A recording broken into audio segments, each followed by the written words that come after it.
Элеккеге вакытта сайлау мөмкинчелеге булмаган чакта иң популяр чәчәкләр булып, әлбәттә, розалар, хризантемалар һәм гладиолуслар иде.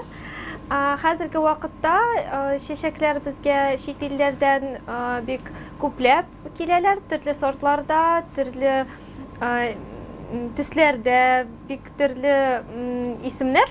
Хәзерге вакытта бик популяр чәчәкләрдән берсе ул ранункулус дип атала. Мондый чәчәк аларның әлбәттә ул сирәк сорт булса, ниндидер бик аермалы төс булса, аларның әлбәттә бәяләре дә үзгәрә, ләкин хәзерге вакытта бәясе андый беренчелекне алмый, күбрәк оригиналь булсын өчен, озак чыдый торган чәчәк булсын өчен дип сорыйлар һәм мондый чәчәкләр бик популяр. Чәчәкләр бәясе ул евро һәм доллар бәясенә бик бәйле.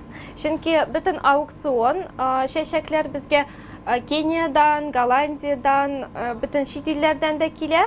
Андан башта Кениядан да булса ул чәчәк башта Голландиягә килә. Ул әлбәттә Европага эләгеп, шул Европа бәясенә бәйле.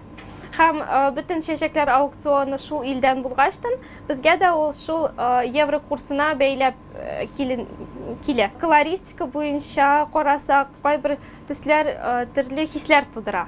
Монда сары төс, мәсәлән, ул ничектер шатлык хисе тудыра, аны интерьерларны сайлаганда да кулланалар инде архитекторлар, дизайнерлар да, һәм без дә әлбәттә чәчәк бәйләмен җыярга дип уйласак, аңа әлбәттә төсләре буенча ниндидер эмоция кертергә тырышабыз. Якты, кызыл, сары, шәмәхә төсләре булса, алар инде ничектер активрак эмоция. Язның иң популяр чәчәге һәм шул лалә чәчәкләре, шулай гиацинт, ул да шундый яз чәчәге буларак. Хәзер мин 8 мартка шундый үрнәк итеп бер чәчәк бәйләме җыячакмын.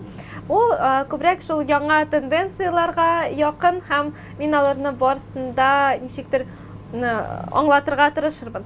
Без монда инде куйган чәчәкләр ул ранункулус, альстромерия чәчәкләре, эустома, эвкалипт ботаклары һәм кәнәфер чәчәкләре бар.